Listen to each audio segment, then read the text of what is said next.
Okay. Achilles Justice here with Philosophy Society. It's August 9th, 2023. And it's nice to see you guys. Nice to see you online.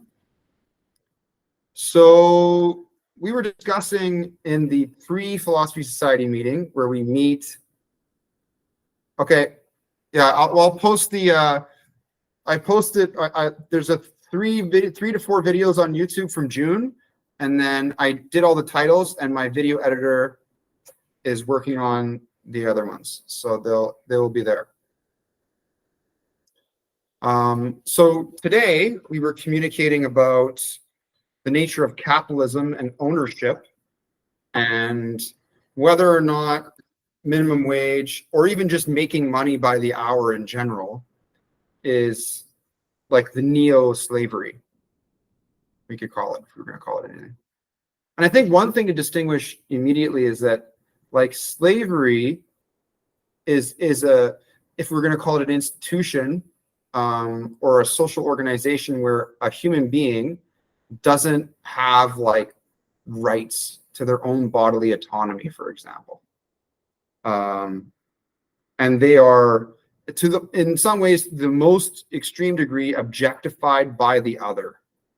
And they are used by whoever owns them, because there's a specific owner, as a means to an end. Whereas in a democratic, like, free society, you kind of own yourself as an end in yourself. I don't have to have any goal in mind or any objective. I am just my own person, and I have rights as my own person. One thing so yeah, I guess I will start right on the board here. Just so we keep track of our ideas. I'm going to go with blue. For some reason, I always go with blue. So we have slavery, and what do we mean by this? And so the person is used as a means to an end. Whereas in a democratic state, the person is an end in themselves. So for example, like, you have the freedom to choose to be homeless. It's not a crime to do that, right? Even though in a capitalist society, we are urged to get a job, and in some ways you could say you'll be quite successful if you do. If you don't make any money, you really don't have to pay any taxes. It's geared that way. It's not that everyone's just taxed indiscriminately. I guess we could say that HST in Canada, the harmonized sales tax, is a form of that. Whenever you buy a product, they tax you that way. But income tax is specifically for whatever wages you're working. So we do have a tax system. And the tax system, yeah, it's almost like, again, like the philosophy of capitalism / business, which I have never encountered in the 100 undergraduate philosophy courses I've taken, a course called the philosophy of business. It's just not, I've never seen that. And I've been to 2 universities, so I haven't been everywhere, but yeah. But they do talk about capitalism in philosophy, and they do talk about property and human rights. And so you could create a course that was the philosophy of business. And I think business and capitalism kind of together is a good kind of concept. So we have John Locke, he was an empiricist, and he was one of the first guys to really solidify our right to private property. And private property, your entitlement to an object, if we were going to say that, is kind of the beginning of the issue of capitalism, for sure. Like the slavery point, that's more in the line of like human rights. Whereas the capitalism issue, John Locke skipping some people, we go to Marx and the Communist Manifesto. And here we have the distinction between the proletariat and the bourgeois. The proletariat are like the workers, and the bourgeois, the owners of the means of production. And so Marx's thesis, which is unfalsifiable, Karl Popper criticized Karl Marx based on this, was that the workers will overthrow the owners of the means of production and create a equal wage-based society where everyone kind of owns the means of production. That did not happen. And yeah, so that's an important distinction to make. Now, any points so far? Okay, so one thing that someone could say is that being a worker, so in contemporary, we can have the statement, being a worker is the new slavery. Something like that. And some people could make an argument for like minimum wage, which in Canada is what, $16 an hour? So it's like plus or minus, yeah, so it's around $15 to $16 per hour. Minimum wage equals slavery. Now, the problem with this, like what are the problems with this from a critical thinking context? How could we evaluate? When we define our terms this way, it does fit the criteria of the person being used as a means to an end. The difference would be that in slavery, like you have no autonomy or freedom, and you are the property of another. So maybe it does fit the first part of the definition, that me selling my time for money per hour is a means to an end. You know, like that is true. But part of the thing though in our society is that we're not dictated which roles or jobs we have to do, right? We have the freedom to say, I'm going to be a busker. You know, I'm just going to go on the streets and sing as loud as I can or make funny noises and see how much money goes in the bucket, and I'm good with that, you know? Or you can be a dentist, or you can be a philosopher, or whatever, right? And so that in itself is a big distinction, right? Is the freedom to choose, which is equivalent to autonomy. And this society is in part because of the social contract, that we all agree that it's better off for us to all have rights and to build a society in some ways where everyone has rights and freedoms. And even if you pay a little bit of money via the tax system, in general, it's better off for everyone, right? And so so the tax system gets distributed to like police, you know, administration, which is like government. And then, you know, we have healthcare in this society. So there's certain things that certain political sovereign nations will agree that this is part of our contract, right? Like what's part of our contract? And these things here, I'll take a slice of the pie. And then different politicians, they say that certain things matter more than others, right? Like in the United States, they're recently in the last 10, since the Obama healthcare came in, Obamacare, they have been arguing what the best way to have healthcare and if there are cuts they can make in certain areas. So let's go to the business side. So for the business side, so if I'm a person and I have some idea, so I plan out this idea and it has some structure to it or whatever, and it's equivalent to my business model. And then let's say we go through all of these steps to the implementation of the model. So that's the person that has the owner of the business, we're going to call this. So in some ways, that person is equivalent to the bourgeois from the Marx discussion. And then we have the workers, which are distinguished from the owner of the business in the sense that these people all make a certain amount of money per hour. And when we look at the profits of the company, right, there's a certain sliver of that is the wages of the workers. The rest of this is the just the profits for the owner. Now, the owner is usually the person that owns 51% if it's like a publicly shared organization, and then the rest of it would be distributed amongst the shareholders. So they're technically owners too. They're just not the majority holder of that.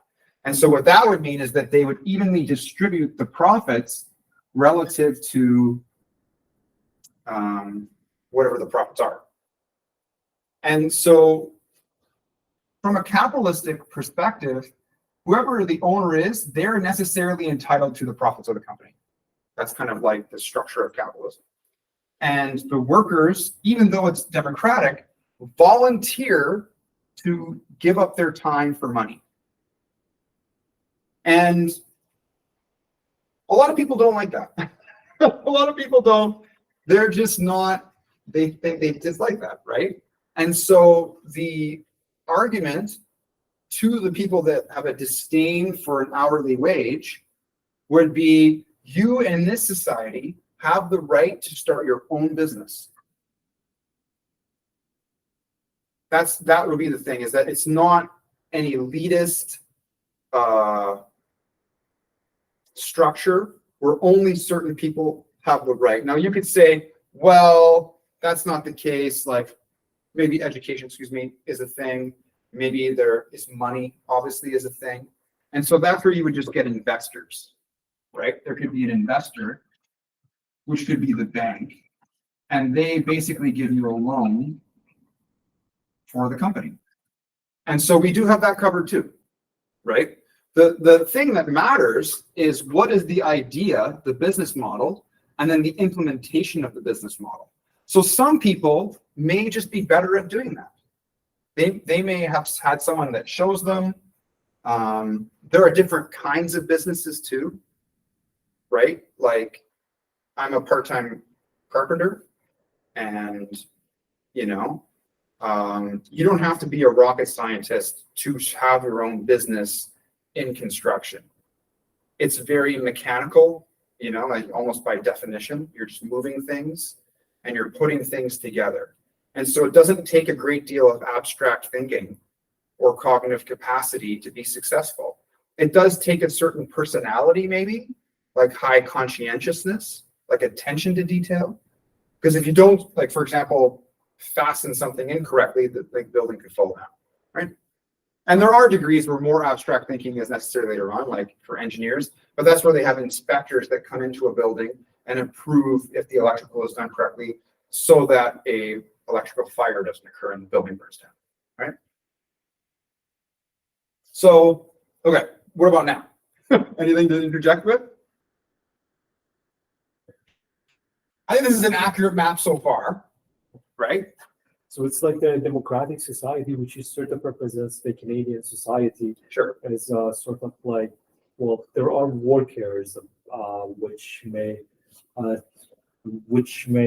have a problem with the sort of like not fair distribution. But at the same time, they could, in the society, they could go and do their own thing. That's the sort of idea. That's what we're presented with now. So we can say, is there a problem with that? Like everybody, we've all worked. It's not like we're like teenagers and we've never worked before.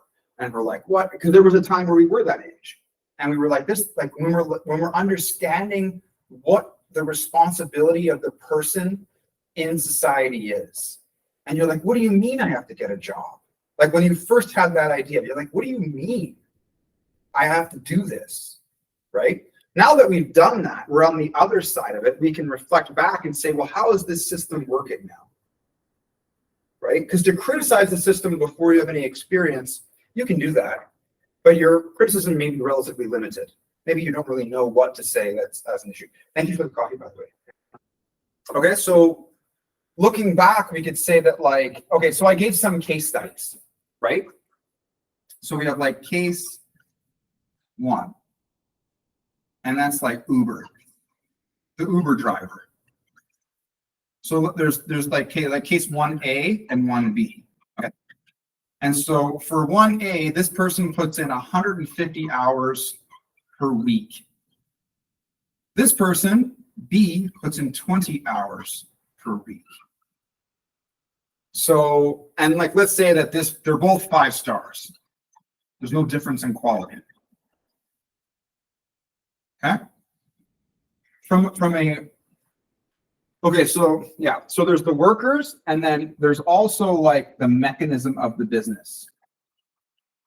So it's like, it's how all the parts function together. This is my business mechanism diagram. These little parts all interact together, and there's maybe an output and there's like an input, And so the person that's doing 150 hours a week and they're a 5-star driver, that is a superstar employee. That's from the business mechanism perspective, right? How do I get the ship to run? I need someone to paddle. I need someone. There's different functions within the business organism. This person is super useful to the company. The 20-hour a week, there are many of those people, right? It almost takes 8 of them. It almost takes 8 of these individuals, 7.5, to compensate for that, right? So that's a big difference. And so we could say they're being compensated for their hourly wage, right? But in some ways, if you lose many of these 150-hour-a-week people, the mechanism of the business will suffer significantly, and the profits will depreciate, right? Whereas if you lose one of these guys, it doesn't matter as much. So let me go to case 2. So we have a tech company, and it's going bankrupt. And then it's going bankrupt because of, I don't know, some technological issue. So it's specifically like a tech problem. And one of the programmer Bill, he solves the problem and saves the company. So technically, in this case, if Bill didn't do that solve, the company would have went bankrupt. All of the profits were gone. So what I'm just trying to show is, does the hourly wage represent the value of the employee? That's the question. Does hourly wage necessarily represent value of the worker? It's sufficient, but in this case, and 1A with the 150-hour worker, it may not be sufficient. Because if you lose those people, the company itself may not exist. The company's existence may be contingent on specific people, right? That's an important point. Like, for example, the Philosophy Society. If I died tomorrow, it would be done. It wouldn't really exist anymore. Maybe, but I had one in the past and it did not continue after I left. Contingent on one person who may not be the owner. So let's just understand this. The owner, this person has conceptualized the business model. They have implemented the model. This can be broken up into multiple different people, but we're just making it a simple example. The workers are the people who are the cogs in the machine of the mechanism of the business. So, for example, I have a farm, I have cows, I have corn, I have chickens. There are roles. There's different departments. There's the corn people, chicken people, cow people, right? And they each have to maintain all of those parts for the farm to work as a cohesive unit. Okay, so the difference between the creation of the thing and the existence, like maintaining the existence. So creation versus, so the creation is like the origin. or the cause, whereas the existence is like the present state of like, or what's dependent on, right? So there's another example that has nothing to do with business by analogy, right? So your mother and father are the reason you or they created you. Okay? Let's say that there's an accident. So let's go 15 years later, and there's an accident. Your mother and father do not matter in this moment. The person that is responsible for your present existence is the doctor. Right? There's a difference between your mother and your father and the doctor. So this Bill does not represent the mother and the father of the tech company. Bill is the doctor here. Bill is the one that is bringing this thing back to life or preventing it from dying, right? Another case that I gave is like a sports team. And in this, we have a new player. So before the player, no win champion. And then year 1 to 5, they won the championship. And then they traded the player. And then year 6, no championship. This is similar. There's some overlap with this completely different kind of example, right? Who owns the sports team in some ways may have no relevance to whether they're winning the championship or not, right? As a business, they would get profits from ticket sales. It's the player, it's the person, it's the worker on that team. And not all workers are the same. So we have our 2 Uber drivers. They're both 5-star. Well, this new player is like a 5-star. But all the other players are like 2 stars and 1 star. Maybe there's like 1 3-star. But this 5-star player can almost win the game on their own. They can basically play every position. They're the master at one, but they're at least a 4-star every position, for example, right?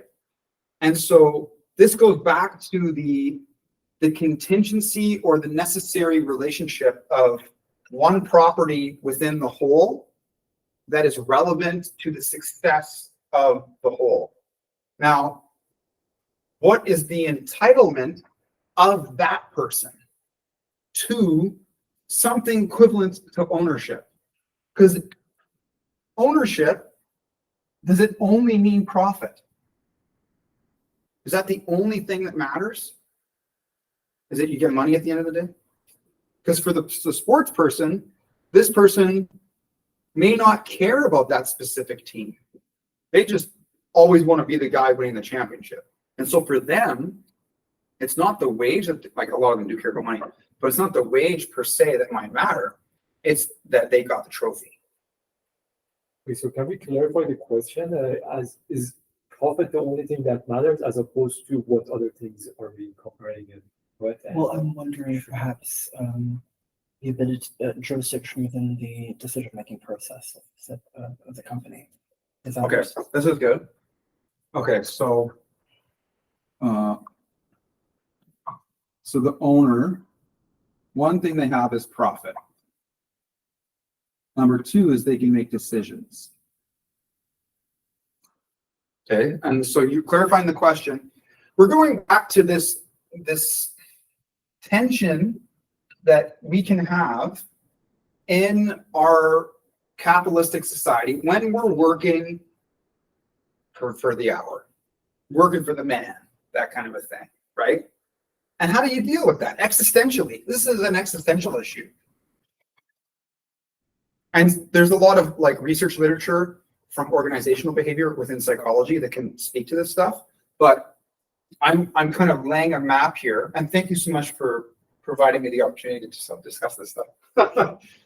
Sometimes I don't know what to say until someone says something, and I'm like, oh, let's just talk about this stuff. And it might be wrong, but I think that we're pretty clear so far in our traversing down this trail. And so, you know, the problem is like, how do I accept selling my time? Because in some ways, time is the only thing that you have. That, like, we can talk about degree, like there's quality of time, like I can really suffer or I can like have my well-being super high. And so that's important. But the amount of time is like relatively limited. And we try to extend it by like, for example, not eating pizza for lunch. When we're thinking about the existential, and you want to call it a crisis, or at least quandary of me selling that valuable thing, my life, my heartbeat, for $15 or $20 or whatever it is, even $100, is it really worth it? Maybe the homeless person that is almost an ascetic that has the most time, like they maximize the amount of time to appreciate the weather, for example. You know, they may adhere to some serious risks of health because they can't meet their needs, right? And there might be mental health issues, which is usually the biggest cause. But maybe they got it right, you know, like maybe, I don't think that's necessarily true, but let's at least entertain the idea, you know what I mean? Like how many sunsets do they get to appreciate? And again, it's most likely, like I think that would be a good discussion to have with a homeless person, or not saying necessarily homeless, but someone who chooses not to work, who may have a home, right? But they choose not to be employed. They choose not to sell their time by the hour. And they have figured out a way in society to make that happen. If that person was really happy, brought love and goodness to everyone, right? Everyone they came into contact with, didn't beg. They found a way to utilize the social contract to get their basic needs met, didn't have substance abuse issues, right? And everyone they interacted with, because they got to appreciate the beauty of the cosmos all day, they would take that emotional energy and give it back. That's not necessarily a bad thing, right? You're not going to get a new vehicle or eat the best food. Like healthy food and best food are we can talk about that, right? But you're not going to have like a 5-star chef cooking for you. I think eating healthy food, they have a right to eating healthy food. Nothing wrong with that, which is probably the best food. Yeah. Okay. So who has it right? The happy non-worker, this idealized thing, which may not exist, or the person that has the golden handcuffs, like a lawyer or a doctor that makes a lot of money but never has any time to enjoy it, right? Or the corporate executive that had a really rough childhood, their parents didn't have any money and they struggled and they starved, and they promised when they had kids, this is like a cliche case, right? That they would make sure there was always money, always food on the table, but then their children never got to spend time with them, right? And then they have other issues. Yeah. Has it got to be either one or the other, or can there be someone in the middle? Exactly, right? So what is that middle ground? What is the golden mean for this hourly wage conundrum? It would be a balance of the two, having sufficient income whilst concurrently having enough time to watch the sunset and smell the flowers, both in equal measure. Very good. I'm not offering any solutions. I just Please do. add a sort of like a nuanced variable to the profit, right? So the profit could be the profit. So it could be divided into two sections. The profit that the business is making, let's say the amount of money that's like sort of the profit that they're making, but also the goodwill value of the business. The value of so monetary and then humanitarian. Is that correct? So what I mean by that, let's say you have a business, right? Let's say you open up a restaurant, for example, right? You have some profit margins every day that you work with the customers, sort of like some people call it goodwill, like a customer basis. The customer basis also has a value. Okay. Right? So it's like what you have built, what you're working to build, the customer value, whatever they call it. Like I think I've heard in my domain they call it goodwill of a business. I don't know your domain what they call it. Okay, goodwill business. All right, sure. So we wanted to sort of make that distinction that it's just, when you're building a business, someone is, let's say you have a restaurant, someone is helping you, other people are helping you. It's one aspect is the profit, but also the customers that will come back later, right? So that has a value. Sure. If you want to sell a business, that has a value as well. Because it's like I'm not sure. I'd have to think about that. You're right. That is a thing, and it's almost like the regulars that go back to the same pub because they have a relationship with the people there and they feel good. And there's like its own little culture, and it's like a healthy place in the sense that they all get along and they're friends, that kind of a thing. So speaking of ownership, this variable makes sense to be included in that, the whole ownership, because there is also a value in that. So, okay, we can talk about that. So the owner is entitled to the idea that has this as an effect, but it may be this specific server or that bartender or the cook that the customers appreciate specifically. And it's those, and then the owner obviously chooses who these people are. So in that sense, who is entitled to that goodwill? Would it be like Jennifer, the server at the brunch place? That's like, like a mom. You go like, thanks, Jen. Thanks for the eggs. You did the right thing. Is it her? Because the owner, who is responsible? The owner has chosen to employ this person. This person is the kind of person that makes people feel a certain way. I think we can talk about that for sure. But that we can continue that thread. I want to just peel it back because it's a bit specific, and I think we're probably running out of time. How's your guys' time today? Mine would be 9:15 tonight. Okay. So what's 7 minutes? Okay. All right. So I think this is a good breakdown so far, and we can continue this discussion for sure. The certain points to focus on is, does hourly wage necessarily represent the value of the worker? And certain cases here show no. The answer is no, actually, right? And the analogy is that the person that creates the entity is different than the person that saves the entity, right? There's the mother, there's the parents, and then there's the doctor, right? And so how do we accurately represent the value of the doctor? Like, what do we do how does that person have appreciation, right? Is profit the only way to appreciate the doctor in whatever case it might be, right? Because it might just be like a person that made a sale, right? And the person that makes like salespeople, they get commission, right? So it's still a profit-oriented thing. And the thing about ownership is there is this sense of claiming property independent of profit. Like, I own the entity. Like, for example, Achilles Justice is a registered business, actually, right? This year. And the Philosophy Society is a to-be business, at some point. It didn't let me do that because society is a term that you're not allowed to, you'd have to get approval for that. And I just didn't have time because I was doing tax stuff. But, so like if somebody wrote an article on the Achilles Justice website, I wouldn't claim ownership to whatever content they wrote, but I would have employed them to do so. And I've had like 3 to 5 people ask me to do that, but I think that they had their own self-interest and they didn't really care about what they were saying because they never followed through. And also the quality of the writing, I have to make sure it has a certain standard. That's not pseudoscience and stuff like that. Because everything on my website is very scientific. or philosophically coherent. So, okay. So case study 1, Uber drivers, case study 2, tech company, case study 3, sports, and then case 4 would be the salesperson, which has like a very high sale.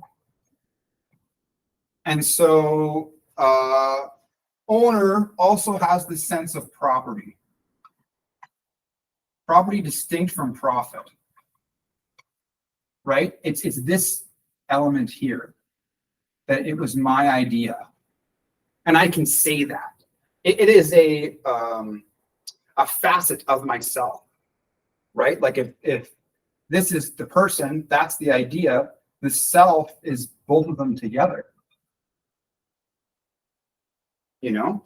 And so let's say that we have like an idea here, and there's multiple people, and this person might have that, this person might have this person might have that, but together they all create the idea together. And so I think it's important to distinguish that each individual has some ownership over part of the idea, which we can call entity A.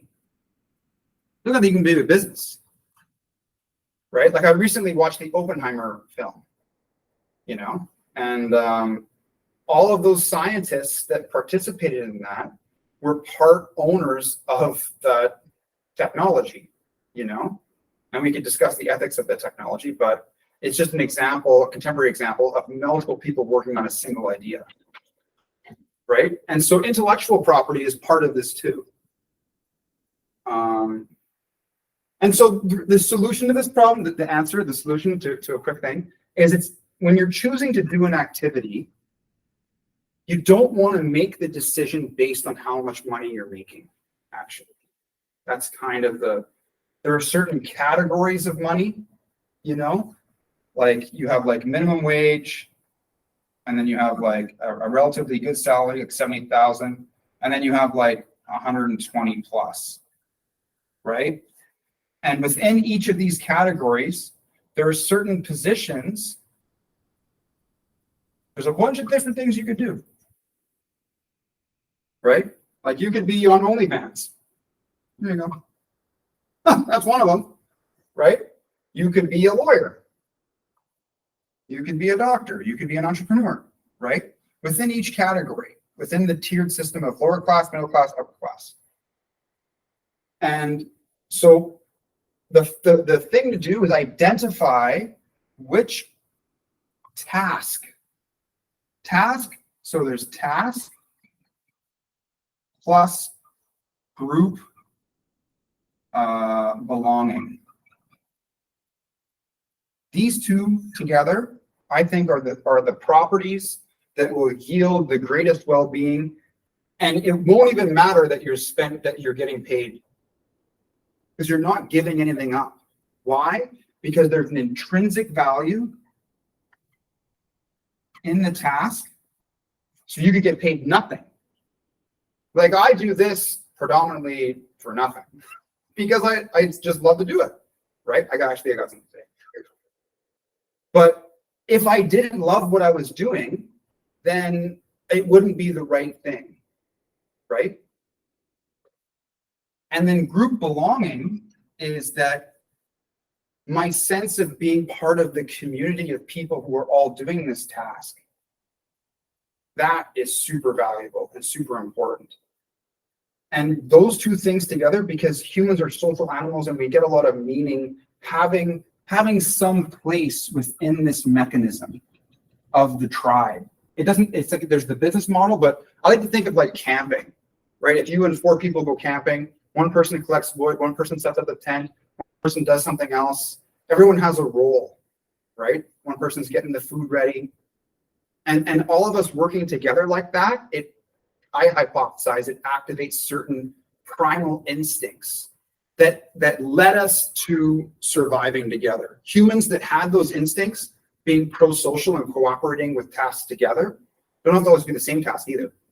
They're more likely to survive, and that's if you can do that in the workplace, you will achieve greater well-being and meaning. And so I believe the philosophy of business, the success, is to figure out what minimum wage, This works for everybody. From like you're 16, you have to start working, to like you're an old man and you're like, what the hell do I do with my life? Right? Minimum wage job, I could work at the botanical garden, for example, digging dirt. But if I had to just completely switch to a different job, I could be around those plants all day and gain such well-being from just watching them grow and just being a gardener. It would, Second that. you know what I mean? Like, it wouldn't be that bad. There are probably some fucking really shitty things about it. Like maybe shit. Like, I don't know. There's probably some really, or like, you know, like a homeless person pukes somewhere or something. But it, like, I could do that. That's one of these ones. Right? Or maybe working at like, again, some tasks might be mundane, like working at an art store. But the group belonging, it may be the people there specifically. And so I'm willing to stock shelves of paint, which is like, who the hell wants to really do that, right? But if I know that it's meaningful to the people and they love me and they're good to me, I'll like, let's fucking stop it, man. I'll lift those boxes. Totally lift those boxes for you, right? With a broken finger, I'll do it, you know? And so you do this for a while, and it's going to take some time to graduate to these, but you really want to kind of identify a couple of these things while you're in this stage. Okay. And what you do is you, as you're doing this job, you start distributing time in these areas over time. And then eventually you graduate to one of these positions. So for example, I'm at the carpenter stage where I'm in the beginning of this era right here. But I've been distributing tokens of my time in this area into multiple different bins, actually, with the plan that every one of them will actually be successful.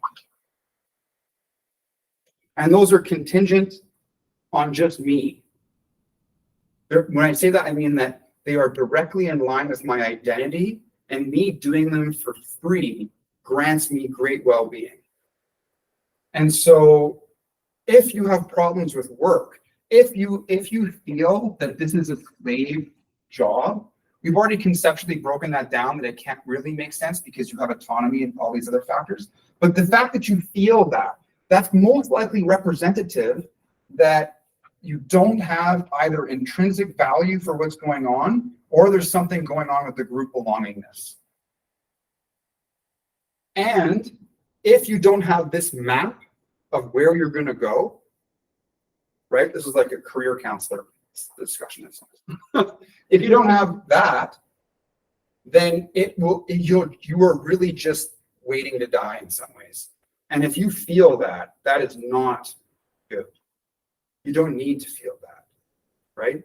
There's a different way that you can structure yourself so that, and if you have this 120K plus, I'm just going to assume, again, we can criticize this, the more money you make, the more value you're bringing to society. That may not be the case. You could be like an assassin that kills good people and you're directly against that, or like a crime boss who's like dealing meth, you know, there, right? But let's just exclude those cases for a moment and say that, like, if you can provide a lot of value, that's the purpose of capitalism, is that you will be rewarded for that value with some exchange, right? Mode of exchange, which is money. And so that's my solution to the issue. Very good topic. Would love to be able to talk about it more. Okay. So I think an important topic, right? It's like many people sort of like at the heart of the society these days, right? Like many of them are trying to find a way to, you know, quit their 9 to 5, and then I agree. Like there's always in this society there is free will, right? Like there's to some extent choice. So, definitely, we cannot use the extreme label of slavery. It's a bit of a distortion, because if you say that to yourself, that could lead to depression. When we look at the David Burns material, because it's not actually true. Well, what it is that, you know, sometimes some people use a certain word. Let's say they say a slavery, right? And it may be like different from the definition, your definition. there may be some, it's like the problem of the words, right? Like it's like you're pointing toward the same certain direction, but their definition of a word is less extreme than you. So it's always trying to sort of make sure that you're on the same page about the definition and all that. I think that's helpful. The reason it's important to philosophize about that, like what does it mean, is because if you use that word, some other person, like African Americans in North America, they have a deep, justified hurt and pain towards that term. That's true. So we just want to be respectful. Or like when someone misuses the word like rape, like it's not fair to people that actually suffer sexual assault to misattribute that term to something that it's not, right? And so certain words are like, you killed him, it's like that. Do you know what that means? Like there's life is over, and someone was the cause of that. Well, I've always like most often been criticized in my circle for like explaining something, using too many words to explain something. And I think there is like, I'm with you that it's like trying to be as precise and as possible. And some people, it's like, they're like, yeah, just sort of, so I can see their side as well. But for me, it's like I try to, as much as possible, be precise and avoid using extreme words. That's me personally. But yeah. I think that's a good thing. I don't. Some people say I can see overthink. the other. I can see the other side as well. So it's like I think both sides can provide value. Like at least the engagement between both sides. Thanks so much. It was great. Thanks, guys. Good topic. Let's see. I'll see you guys next week. Absolutely, I'll try my best. Okay. Yeah, it's like it's always dependent on the word, but 80% for sure. All right, good. That's very enjoyable. Thank you. Thanks. Thank you, Matters.